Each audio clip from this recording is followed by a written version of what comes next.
بیٹا آج کا یہ دوسرا لیکچر ہے. مجھے میرے دوستوں سے بچاؤ کی فرسٹ ویڈیو جو ہے آلریڈی اپلوڈ ہو چکی ہے. امید ہے کہ آپ سب نے سنی ہوگی. تو آج ہم پیج نمبر 52 سے اس کا سیکنڈ جو لیکچر ہے اس کو کنٹینیو کریں گے. تو چلیے گاڑی تیار کراتے ہیں. دریا پر مچھلی کا شکار کھیلیں گے. پھر وہاں سے 2 میل پر احمد نگر ہے. آپ کو وہاں کے رئیس بیٹا کہتے ہیں امیر زادوں کو، راجہ طالب علی صاحب سے ملائیں گے. میرا ماتھا وہیں ٹھنکا. ماتھا ٹھنکنا ہوتا ہے کسی کام کی بد انجامی سے متعلق پہلے سے خبر ہو جانا. اگر یہی حال رہا تو یہاں بھی فرصت فارغ ہونا. خیر سینکڑوں کہتے ہیں 100 کے حساب سے ہیلے حوالوں سے اس وقت تو میں بچ گیا اور میرے میزبان بھی میری وجہ سے نہ گئے.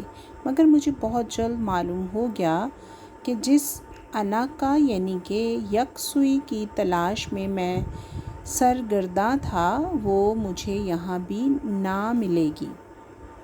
میں جلدی سے اٹھ کر اپنے کمرے میں آیا اور اس وقت ذرا غور سے اس میز کے سامان کو دیکھا جو میرے لکھنے اور پڑھنے کے لیے تیار کی گئی تھی. میز پر نہایت قیمتی کامدار کپڑا پڑا ہوا تھا جس پر ایک قطرہ گرانا گناہ کبیرہ سے کم نہ ہوگا.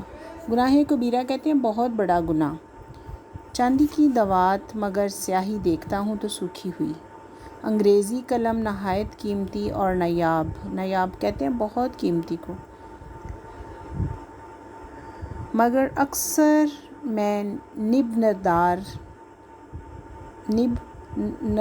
ندرار کا مطلب ہے نب نہ ہونا، اور جاذب کاغذ ہم کہتے ہیں وہ بلاٹنگ پیپر انگلش میں سیاہی چوس جو ہوتا ہے اس کو ہم جاذب کاغذ کہتے ہیں. ٹھیک ہے، ایک مخملی جلد کی کتاب میں مگر لکھنے کے کاغذ کا پتہ نہیں. اسی طرح بہت سا اعلیٰ درجے کا بیش قیمت سامان میز پر تھا. بیش قیمت کہتے ہیں بہت قیمتی، مگر اکثر اس میں میرے کام کا نہیں اور جو چیزیں ضرورت کی تھیں وہ موجود ہی نہیں. آخر کار میں نے وہیں اپنا پرانا استعمالی مگر مفید باکس اور اپنی معمولی دوات اور قلم جس نے اب تک نہایت ایمانداری سے میری مدد کی تھی اور میرے پراں خیالات کو تیزی کے ساتھ قفسِ کاغذ میں بند کیا تھا. قفسِ کاغذ کی قید، قفس کہتے ہیں نا قید کو، نکالا اور لکھنا شروع کیا. یہ ضرور ہے کہ جن مرغان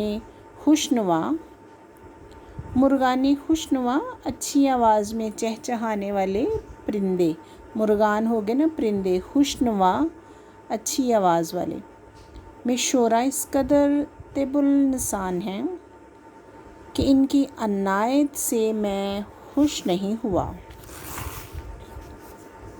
کہ سب کے سب میرے کمرے کے نیچے درخت پر جمع ہو گئے اور شور مچانا شروع کر دیا. تاہم میں نے کوشش کر کے ان کی طرف سے کان بند کر لیے اور کام میں ہمہ مشغول ہو گیا. ہمہ سب کا سب، مشغول ہو جانا، مصروف ہو جانا. تن تناتا، چھن تاتن تاتن تاتن، تن میں ایسا مصروف تھا کہ دنیا و مافیا کی خبر نہ تھی. دنیا مافیا دنیا جہاں کی. یکایک اس تن نے چونکا دیا. یہ کیا ہے؟ افواہ اب بھی میں سمجھا. میرے کمرے کے قریب شوکر خان صاحب نے چھوٹے بھائی کا کمرہ ہے. ابھی موسیقی میں بہت دخل ہے. اس وقت ستار سے شوق فرما رہے تھے.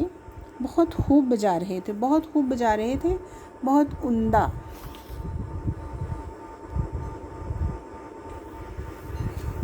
یعنی کہ بہت اچھا جو تھا وہ بجا رہے تھے.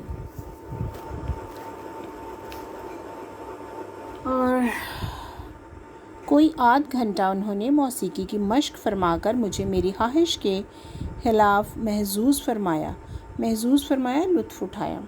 پھر کسی وجہ سے وہ اپنے کمرے سے چلے گئے اور خاموشی طاری ہو گئی. تو پھر مجھے اپنے کام کا خیال آیا. اے میرے خیالات، تم ہی میرا گنجینہ میرا خزانہ ہو، خدا کے لیے رحم کرو، میرے دماغ پر آ جاؤ۔ یہ کہ میں کاغذ کی طرف متوجہ ہوا کہ دیکھو کہاں چھوڑا ہے، جن کی قدر آپ کہاں بھول پڑے، اتنے دنوں کہاں رہے۔ یہ کیا محمل فکرہ ہو، محمل فکرہ کہتے بیٹا بے معنی جملہ، لا حول ولا قوت، میں بھی کیا گڑبڑا رہا ہوں۔ آپ کہاں بھول پڑے، اتنے دنوں کہاں رہے۔ یہ فکرے تو شاکر خان صاحب نے کسی دوست سے کہے ہیں جو ابھی ان سے ملنے آیا ہے۔ میں مصروفیت میں انہیں ہی لکھ گیا۔ ہاں تو کاٹ کے فکرہ درست کرنا چاہیے، اور جن کی قدر بھی ابھی تک ملک و قوم کو نہیں ہوئی ہے، اور باہر کوئی دروازہ کھٹکھٹاتا ہے۔ کون ہے؟ میں ہوں، شبند۔ سرکار نے کہا اگر آپ کو تکلیف نہ ہو تو نیچے ذرا سی دیر کے لیے تشریف لائیے، کوئی صاحب آئے ہوئے ہیں اور سرکار انہیں آپ سے ملانا چاہتے ہیں۔ بادل نخواستہ نہ چاہتے ہوئے میں اٹھا اور نیچے گیا۔ شاکر صاحب کے دوست راجہ طالب علی صاحب تشریف لائے تھے، ان سے میرا تعارف کروایا گیا۔ تھوڑی دیر کے بعد وہ تشریف لے گئے اور مجھے بھی فرصت ملی اور میں نے یکسو ہو کر لکھنا شروع کیا۔ تھوڑی دیر ہوئی تھی کہ شبن نے بھی دروازہ کھٹکھٹایا۔ معلوم ہوا کہ میری پھر یاد ہوئی، ہمارے میزبان کے کوئی اور دوست آئے ہوئے ہیں اور میں نے انہیں دکھایا جاؤں گا۔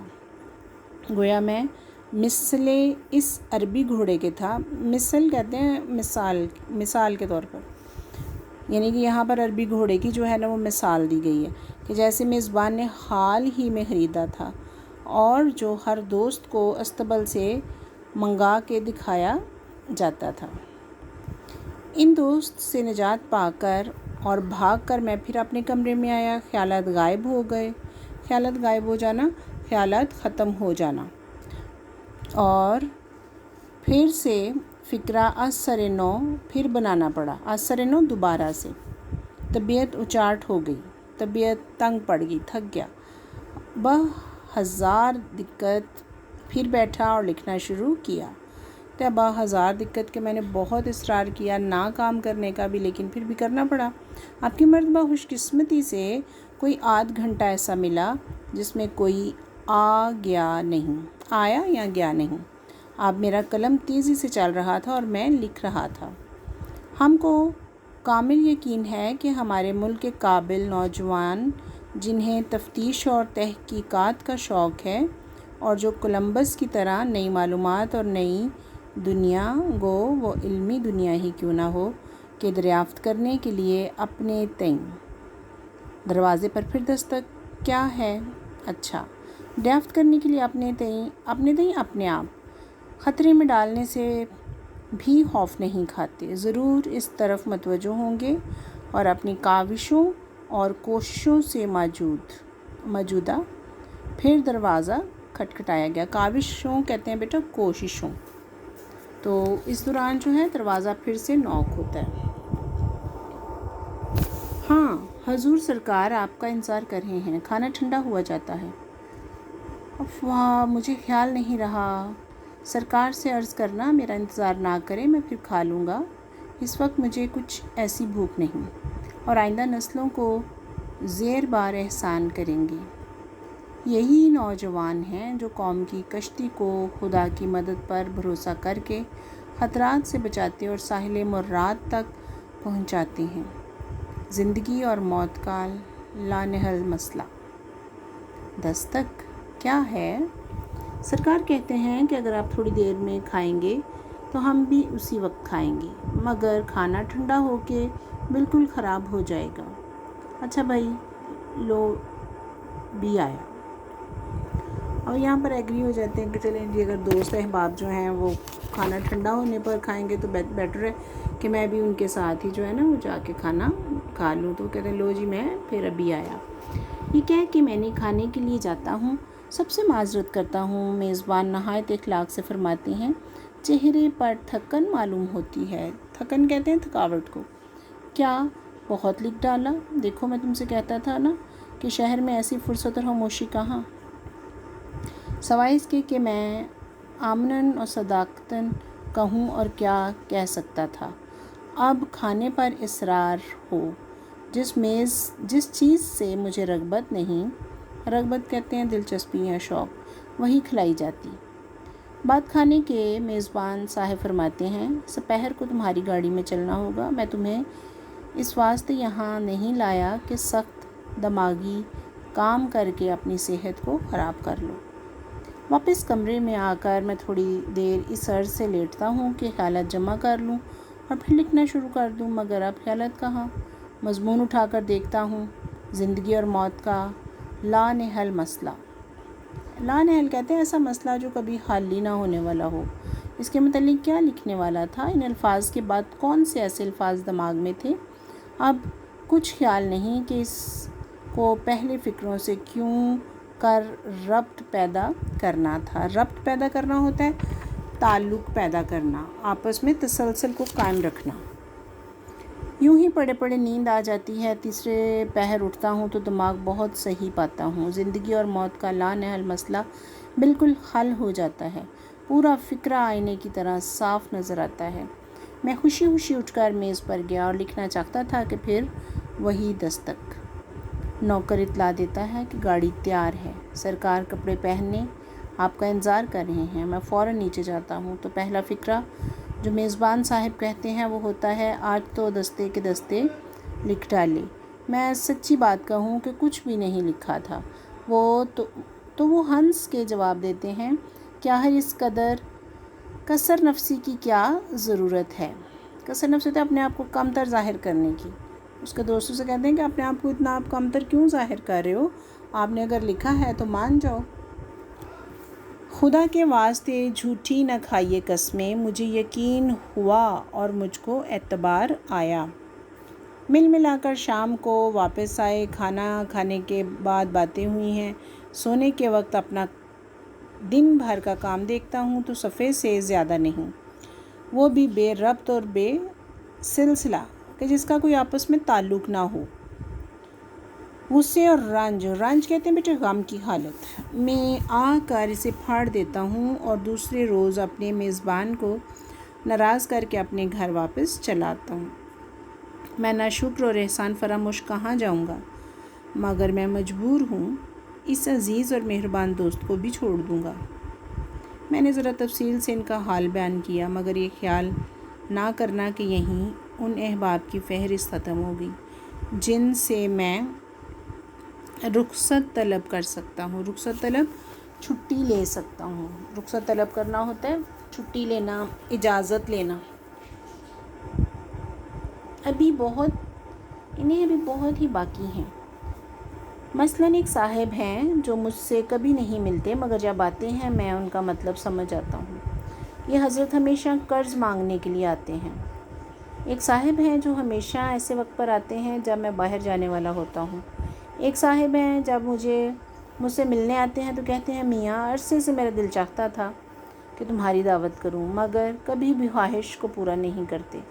ایک دوست ہیں، وہ آتے ہی سوالات کی بچھاڑ شروع کر دیتے ہیں۔ بچھاڑ اور بہت تیز بارش، باتوں پہ باتیں کرتے جانا۔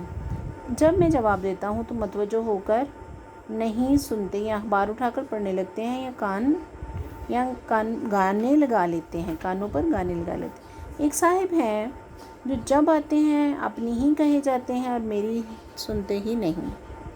یہ سب میرے عنایت فرما اور خیر طلب ہیں، مگر اپنی طبیعت کو کیا کروں؟ صاف صاف کہتا ہوں کہ ان میں سے ہر ایک سے کہہ سکتا ہوں، مجھ پہ احسان جو نہ کرتے تو یہ احسان ہوتا۔ اب یہ وہ کہتا کہ میں یہ بات ان سب میں سے کہہ سکتا ہوں کسی کو بھی کہ مجھ پہ احسان نہ کرتے تو یہ احسان ہوتا۔ تو بیٹے یہ تھا آپ کا لیکچر۔ سوالات کے جوابات کاپی پر حل کیجئے، یاد کیجئے اچھے طریقے سے۔ خلاصہ جو ہے آپ سب نے اچھے طرح سے سیکھنا ہے اور اس کو اپنی کاپی پر لکھنا ہے۔ آگے آپ کے پاس پیج نمبر 56 پہ MCQs ہیں، خالی جگہیں وغیرہ ہیں، اقتصابات کی تشریح ہے 57 پیج پر۔ تو بیٹے یہ سارے جو ہیں آپ نے اپنی کاپیوں پر لکھنے اور اچھی سے یاد کرنے ہیں۔ Thank you so much.